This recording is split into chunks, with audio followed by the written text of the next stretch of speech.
I visited the US in holiday in '94 when the World Cup was happening, going on. Um, it did strike me how little interest there was actually in the World Cup. It happens in Europe. It doesn't matter what game's being played. This was in 1994.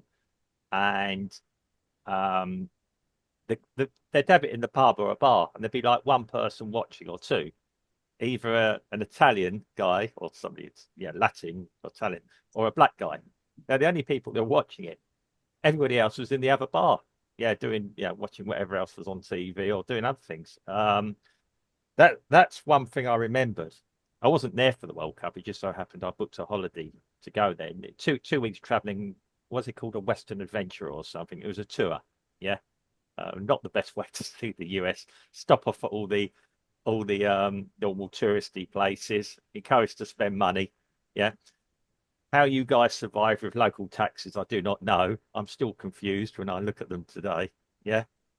Um, that's quite incredible. Uh, didn't feel really unsafe. I mean, you hear things. I mean, walked around San Diego a little bit at night. Didn't see any problems there. I didn't like LA much. Sorry for anyone that happens to live in Los Angeles. But to me, when we're talking about artificial false towns, we're talking about different places. The impression I got is how fake LA actually is. Yeah. And one of the places a tourist guide pointed out was where the Rodney King riots happened. Hang on, this is a tourist attraction now.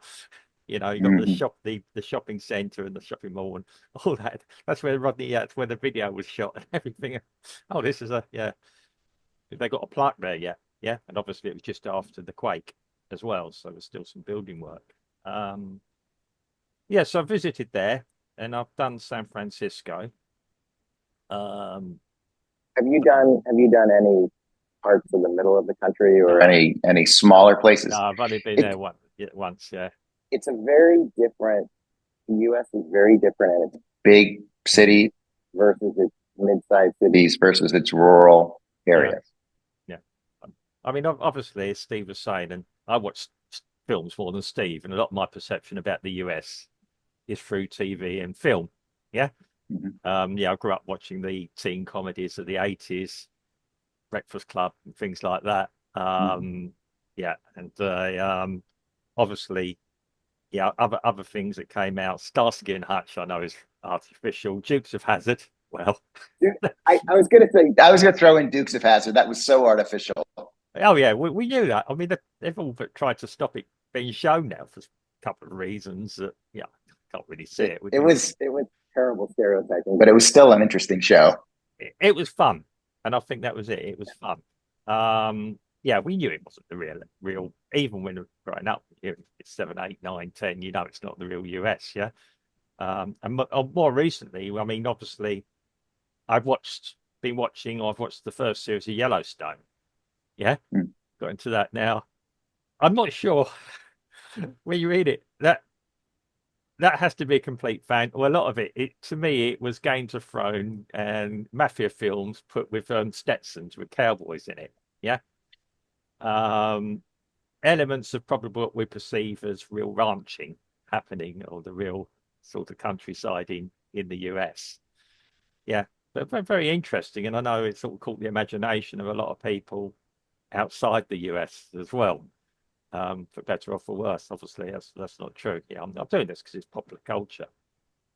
And I mean, I did find that interesting. I'm more interested in the history of the US. I mean, when we grew up watching the cowboy films, and obviously you had the John Wayne type films, and then you had the revisionist westerns of the Clint Eastwood era or times in the 70s. Yeah.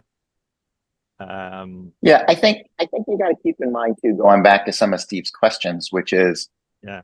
there's the mainstream type pop culture, Mm, where as you study movies, right? There's a handful of heroic themes and plots, and it's just a question of putting them in different yeah. contexts. Yeah. But we also have, and I think music is a really good example where, for before my time, but music that was national was all white, Yeah. and it was, it's just a certain middle of the road type music. But there was tons of other music underground, Mm. and there are still lots of places, whether it's jazz or sort of, there's just other types of genres that thrived, that had, small little bars that people would make their tours from Louisiana. They drive up through the country to Chicago, and there Yeah. was this, a set standard group of people, but people didn't know about it until there was a few breakthroughs, like, Elvis Presley and, Oh yeah. people who started to push, different types of music. So Yeah. it's a weird country that way. You can't, it's one thing to look at the culture through the country through the eyes of the culture for stuff that's mainstream, but recognizing there's so many sort of subcurrents and subculture going Yeah. on. Yeah. It's, I mean, you say Nashville. I mean, I like country music. Steve and myself were talking the other day, just done a bit of a ride that it probably goes back 30 years from country music. I'm listening to Lambert and her ex-husband. I'm just trying to think who he was now, did the voice and things like this. Yeah. Oh, yeah, because obviously, I mean, country comes, or the Elvis Presley, you mentioned that, it came from obviously the black gospel, the sort, yeah, eventually that led into soul music and things like this. Yeah.